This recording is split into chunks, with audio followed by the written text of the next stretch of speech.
ಕನ್ನಡ ನಾಡು, ಇದು ಕನ್ನಡಿಗರ ನಾಡಿ ಮಿಡಿತ.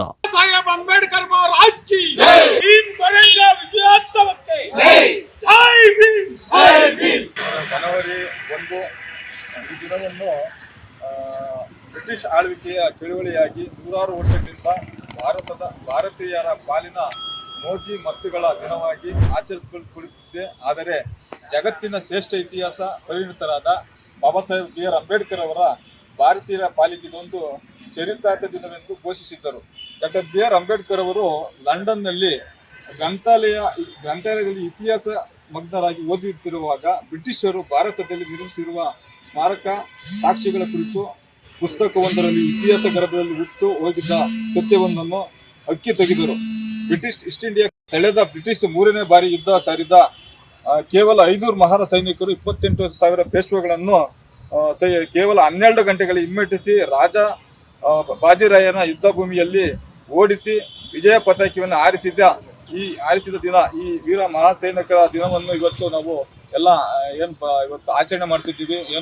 ಭೀಮಾ ಕೊರೆಂಗ ವಿಜಯೋತ್ಸವ ದಿನವನ್ನು ಇವತ್ತು ಎಲ್ಲ ನಮ್ಮ ದಲಿತ ಪರ ಸಂಘಟನೆಗಳು ಇವತ್ತು ತುಮಕೂರಿನಲ್ಲೆಲ್ಲ ಸೇರ್ಕೊಂಡು ಎಲ್ಲ ಜಾತ್ಯತೀತವಾಗಿ ಭೀಮಾ ಕೊರೆಂಗ ವಿಜಯೋತ್ಸವವನ್ನು ನಮ್ಮ ವೀರಮನ್ನ ಹೊತ್ತಂತ ನಮ್ಮ ಮಹಾನ್ ನಾಯಕರ ಮಹಾನ್ ಸೈನಿಕರ ಇವತ್ತು ಸ್ಮರಿಸುವುದರ ಮೂಲಕ ಬಾಬಾ ಸಾಹೇಬ್ ಅಂಬೇಡ್ಕರ್ ಈ ದೇಶದಲ್ಲಿ ಈ ಇತಿಹಾಸ ಮುಚ್ಚಂತ ಒಂದು ಸನ್ನಿವೇಶನ ಇವತ್ತು ಪ್ರಪಂಚಕ್ಕೆ ಪ್ರದರ್ಶನ ಮಾಡುವಂತ ಒಂದು ಇತಿಹಾಸ ಘಟನೆಗಳನ್ನು ತಂದು ನಮಗೆಲ್ಲ ತೋರಿಸ್ಕೊಟ್ಟಿದ್ದಾರೆ. ಅಂತ ಮಹಾನ್ ನಾಯಕರನ್ನು ಇವತ್ತು ಸ್ಮರಿಸೋದ್ರ ಮೂಲಕ ನಾವಿವತ್ತು ಬಾಬಾ ಸಾಹೇಬ್ ಅಂಬೇಡ್ಕರ್ಗೆ ಅವರು ಪ್ರತಿ ವರ್ಷನೂ ಜನವರಿ 1 ಬಂತು ಅಂತಂದ್ರೆ ಮಹಾನ್ ಸೈನಿಕರು ಅಲ್ಲಿಗೆ ಹೋಗಿ ಸ್ಥಳಕ್ಕೆ ಹೋಗಿ ಅವ್ರಿಗೆ ಗೌರವ ಸೂಚಿಸುವ ಮೂಲಕ ಅದನ್ನು ನಾವೀಗ ಬಾಬಾ ಸಾಹೇಬ್ ಅಂಬೇಡ್ಕರ್ ಮುಂದುವರ್ಸ್ಕೊಂಡು ಹೋಗಿದ್ರು. ಅದೇ ತರ ನಾವು ಇವರ ನಾಯಕರು ಇವತ್ತು ಮಹಾನ್ ಸೈನಿಕರನ್ನ ತೋರಿಸೋದ್ರ ಮೂಲಕ ಇವತ್ತು ಅವ್ರನ್ನ ಸ್ಮರಿಸಿ ಅವ್ರ ವಿಜಯೋತ್ಸವ ದಿನವನ್ನು ಆಚರಣೆ ಮಾಡ್ತೀವಿ.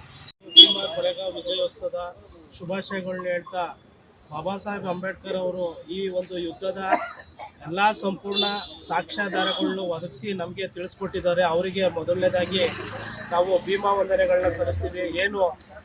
500 ಮಹಾರ್ ಸೈನಿಕರು 28,000 ಪೇಶ್ವೆ ಜನರ ವಿರುದ್ಧ 12 ಗಂಟೆಯಲ್ಲಿ ಯುದ್ಧವನ್ನು ಗೆಲ್ತಾರೆ.